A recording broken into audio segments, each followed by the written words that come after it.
افسانہ کالی قبر۔ اس نہر کے ساتھ ساتھ 5 ایکڑ رقبہ ہمارا ہے۔ ماں نے کہا نہیں بیٹا، یہ رقبہ ہمارا نہیں ہے، تجھے کسی نے غلط بتا دیا۔ یوسف نے کہا سائیں اختر کبھی جھوٹ نہیں بولتا، اس نے مجھے اس زمین کے متعلق پوری تفصیل بتا دی ہے، مگر ماں تم نے مجھے یہ بات کبھی نہیں بتائی۔ اس زمین کے تنازع کے سلسلے میں میرے باپ کو جاگیردار نے غائب کرا دیا تھا۔ یہ زمین میرے باپ دادا کی وراثت ہے، میں کب تک یہ برداشت کر سکتا ہوں میرے حق پر جاگیردار قبضہ قابض رہے اور میں بے بس ہو کر دیکھتا رہوں۔ یوسف کی ماں نے کہا بیٹا،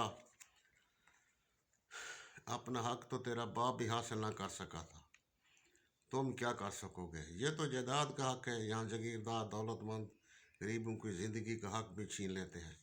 میں یہ نہیں چاہتی تیرا انجام بھی تیرے باپ جیسا ہو، تم اپنی جائیداد کا حق مانگتے ہوئے جاگیردار سے الجھو اور تم سے جینے کا حق بھی چھین لیا جائے۔ جس پر اپنا بس نہ چلے وہ چیز پرائی ہوتی ہے۔ وہ زمین ہے تو ہمارا حق، مگر فرعونی دور میں غریبوں کو حق کون دیتا ہے؟ یوسف تم اس بات کو زندگی کا روگ مت بناؤ۔ کتنے لوگ اس دھرتی پر بغیر زمین کے اپنی روزی کما رہے ہیں۔ تم اس جگہ کو چھوڑ کر شہر چلے جاؤ، محنت مزدوری کر کے اپنی زندگی سنوارنے کی کوشش کرو۔ یوسف نے کہا ماں یہ جگہ میں چھوڑ دوں، تم یہیں رہو گی؟ یوسف کی ماں نے کہا تیرے مرحوم باپ نے ایک دن مجھے کہا تھا اگر میں مر بھی جاؤں تو تم اس جگہ کو نہیں چھوڑنا، ہو سکتا ہے تیری زندگی میں فرعونی دور کا خاتمہ ہو جائے اور میرا بیٹا باپ دادا کی جائیداد کا وارث بن سکے۔ یوسف نے کہا ماں آپ کب تک انتظار کریں گی؟ یوسف کی ماں نے کہا بیٹا امید کا دامن ہاتھ سے نہیں چھوڑنا چاہیے۔ موسیٰ کے دور کے فرعون کو اللہ تعالیٰ نے غرق کیا تھا، ہمارے دور کے فرعون بھی اللہ تعالیٰ ضرور غرق کرے گا۔ ماں کے منع کرنے کے باوجود یوسف کے دل میں خلش باقی تھی کہ وہ جاگیردار سے خود جا کر اپنی زمین کا مطالبہ کرے۔ چنانچہ یوسف نے جاگیردار کے دربار میں جا کر سردار صاحب آپ میری زمین واپس کر دیں۔ جاگیردار نے کہا تم کون ہو اور کس زمین کا مطالبہ کر رہے ہو؟ یوسف نے کہا جناب میں کرم الہی کا بیٹا ہوں، نہر کے ساتھ جو 5 ایکڑ رقبہ ہے وہ میرے باپ کا ہے جس پر آپ نے قبضہ کر رکھا ہے۔ جاگیردار نے اپنے منشی سے مخاطب ہو کر کہا کچھ سیاہی منگواؤ اور ایک گدھا۔ کرم الہی کا بیٹا اپنی زمین واپس لینے آیا ہے، اسے اپنی زمین کا حقدار بنا دیا جائے۔ یوسف کا منہ کالا کر کے گدھے پر بٹھا کر پورے گاؤں میں گھمایا پھرایا گیا۔ جب اسے جاگیردار کے دربار میں واپس لایا گیا تو جاگیردار نے کہا یوسف تیرے لیے اتنا کافی ہے، مجھے یقین ہے تم اپنا حق سمجھ گئے ہوگے۔ یوسف شرمندگی سے اپنا سر جھکائے خاموش چلا گیا۔ جاگیردار کے بیٹے نے اپنے باپ سے کہا ابا جان 5 ایکڑ زمین اس بیچارے کو واپس کر دے تو آپ کی جاگیر میں کیا فرق پڑتا؟ جاگیردار نے کہا کس بیچارے کو زمین واپس کرو گے؟ اگر سب بیچاروں کو زمینیں واپس کر دی گئیں تو تم خود بیچارے بن جائیں گے۔ جاگیرداری اور سرمایہ داری قائم رکھنے کے لیے جاگیرداروں کے کچھ اصول ہوتے ہیں، ان پر سختی سے قائم رہنا چاہیے۔ غریبوں کے دلوں میں خوف ہونا چاہیے۔ جب تک ان لوگوں کے دلوں میں خوف وجود رہے گا یہ جاگیرداروں کو جھک کر سلام کریں گے، ان کی نگاہیں اوپر کو نہیں اٹھیں گی۔ خوف کی وجہ سے ان کے پاؤں، ہاتھ اور زبان پر لرزہ طاری رہے گا۔ آج علاقے میں سب لوگوں کو معلوم ہو جائے گا جو سلوک میں نے کرم الہی کے بیٹے کے ساتھ کیا ہے، اب برسوں تک کوئی بیچارہ یوں بے باکی سے حق جتلانے نہیں آئے گا۔ یوسف شرم کے مارے اس علاقے میں منہ دکھانے کے قابل نہیں تھا، اس نے اس علاقے کو چھوڑ کر شہر کا رخ کیا۔ شہر میں یوسف کا کوئی واقف نہیں تھا اور جیب میں روپے بھی نہیں تھے۔ شہر کی ہر چیز کو حسرت بھری نگاہوں سے دیکھتا اور آگے چل دیتا۔ اس کی کوئی منزل نہیں تھی، اسے خود بھی معلوم نہیں تھا میں نے کہاں رکنا ہے، شہر کی سڑکیں کہاں تک ناپتا۔ آخر تھک گیا، شام ہو گئی، فٹ پاتھ پر سوئے ہوئے چند مزدوروں کے پاس جا کر بیٹھ گیا۔ ان مزدور نے پوچھا تم اس شہر میں اجنبی ہو؟ یوسف نے کہا ہاں یار میں اجنبی ہوں، مجھے اپنے ساتھ شامل کر لو۔ مزدور نے کہا ٹھیک ہے، کل کام پر ہم تم کو بھی ساتھ لے جائیں گے۔ صبح اٹھ کر یوسف بھی ان مزدوروں کے ساتھ مل کے گیٹ پر پہنچ گیا اور مل میں کام کرنے کے لیے بھرتی ہو گیا۔ ایک دن کام سے چھٹی کر کے وہ واپس آ رہا تھا کہ مل کے اندر پڑا ہوا اسے ایک پرس ملا۔ پرس اٹھا کر یوسف نے جیب میں رکھ لیا۔ مل کے گیٹ سے باہر آ کر اس نے پرس کھول کر دیکھا تو اس میں 10,000 روپے کے نوٹ اور کچھ کاغذات وغیرہ تھے۔ دل میں کئی وسوسے جنم لینے لگے۔ پرس اٹھاتے مجھے کسی نے دیکھا تو نہیں؟ کل یہ مل مالک کے دفتر میں جمع کرا دوں یا غائب کر دوں؟ حالت اضطرابی میں وہ تیز تیز قدم اٹھاتا سڑک کے کنارے کنارے چلا جا رہا تھا۔ دیکھا ایک پریشان حال عورت کار والے کے پاؤں پکڑ کر فریاد کر رہی ہے، خدا کے واسطے میری مدد کر دو، اگر میرے بچے کا آپریشن نہ ہوا تو وہ مر جائے گا۔ مگر اس کا کار والے نے عورت کو ٹھوکر مار کر اپنے سے دور پھینک دیا۔ پھر اس نے دوسرے کار والے کے پاؤں پکڑے، اس نے بھی ایسا کیا۔ یوسف کو اس عورت کی فریاد اور عاجزی پر ترس آ گیا۔ اس عورت کے پاس جا کر پوچھا، بہن کیا بات ہے؟ ان ظالم بے رحم لوگوں کی ٹھوکریں کیوں برداشت کر رہی ہو؟ اس عورت نے کہا، بھائی یہ میرا بچہ جو فٹ پاتھ پر سویا ہوا ہے سخت تکلیف میں ہے۔ ڈاکٹر نے اس کے آپریشن کے لیے 10,000 روپے مانگے ہیں۔ میں بیوہ ہوں، نہایت غریب ہوں، میرا یہی ایک بیٹا ہے۔ اپنے بچے کی زندگی بچانے کے لیے میں سب کچھ برداشت کر سکتی ہوں۔ اگر کل تک میرے بچے کا آپریشن نہ ہوا تو ڈاکٹر نے کہا یہ مر جائے گا۔ یوسف نے اس عورت سے کہا، بہن تم غلطی پر ہو۔ کاروں میں سفر کرنے والے یا بنگلوں میں رہنے والے اتنی بڑی رقم دے کر تیری مدد کر دیں گے؟ ہرگز نہیں۔ یہ خون دینے والے نہیں، یہ غریبوں کا خون چوسنے والے ہیں۔ تھوڑی دیر کے لیے یوسف نے کچھ سوچا اور کہا، بہن بچے کو اٹھاؤ، ڈاکٹر کے پاس لے چلیں۔ عورت نے کہا، بھائی صاحب روپوں کے بغیر ڈاکٹر علاج نہیں کرتا۔ یوسف نے کہا، جلدی کرو، روپوں کا بندوبست ہو جائے گا۔ یوسف کے اصرار کرنے پر اس عورت نے بچے کو اٹھایا اور ڈاکٹر کے پاس پہنچ گئے۔ 2 گھنٹے آپریشن کرنے کے بعد ڈاکٹر نے یوسف اور اس عورت کو آ کر بتایا، بچے کا آپریشن کامیاب ہو گیا ہے، خطرے کی اب کوئی بات نہیں، آپ لوگ آرام کریں۔ یوسف نے اس عورت سے کہا، بہن اب میں جاتا ہوں، کل شام پھر واپس آؤں گا۔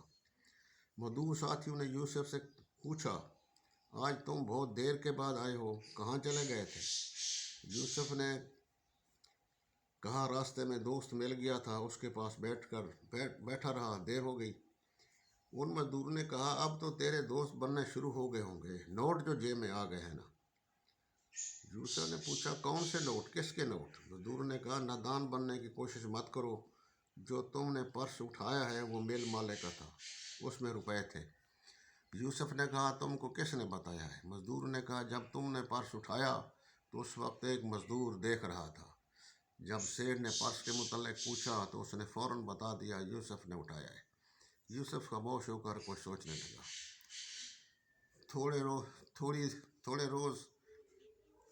تھوڑے مزدور ساتھیوں نے یوسف کو پکڑ کر سیٹھ کے سامنے پیش کر دیا۔ مل مالک نے یوسف سے پوچھا، پرس تم نے اٹھایا ہے؟ راز فاش ہو چکا تھا، انکار کی کوئی گنجائش باقی نہ تھی۔ یوسف نے پرس پیش کرتے ہوئے کہا، یہ ہے آپ کا پرس۔ مل مالک نے جب پرس کھول کر دیکھا، تمام کاغذات ٹھیک حالت میں موجود تھے مگر رقم نہیں تھی۔ سیٹھ نے یوسف سے پوچھا، اس پرس میں 10,000 روپے تھے، وہ کہاں ہیں؟ یوسف نے کہا، سیٹھ صاحب رقم آپ کی محفوظ ہے مگر آپ کو یہاں نہیں مل سکتی۔ سیٹھ نے کہا، اگر یہاں نہیں مل سکتی تو کہاں ملے گی؟ یوسف نے کہا، اگلی دنیا میں دگنی چگنی ہو کر ملے گی۔ سیٹھ نے کہا، تم صاف کیوں نہیں کہتے؟ وہ رقم تم نے خورد برد کر لی ہے، اب پولیس تم سے رقم وصول کرے گی۔ سیٹھ نے پولیس کو فون کر کے بلا لیا اور پولیس نے یوسف کو گرفتار کر کے پوچھ گچھ شروع کر دی۔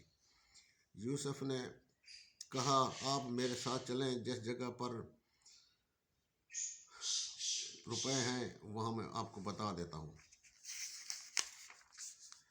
ہسپتال میں بچے کی چارپائی کے سامنے کھڑے ہو کر یوسف نے کہا، سیٹھ صاحب آپ کے 10,000 روپے اس بچے کی آپریشن پر صرف ہوئے ہیں، آپ کے 10,000 روپوں کی وجہ سے اس بیچارے کی جان بچ گئی۔ سامنے بیٹھی بچے کی ماں کی طرف اشارہ کرتے ہوئے کہا، اس بیوہ عورت کی گود خالی ہونے سے بچ گئی۔ تیرے 10,000 کے نوٹوں نے ان غریب عورت کی اندھیری دنیا کو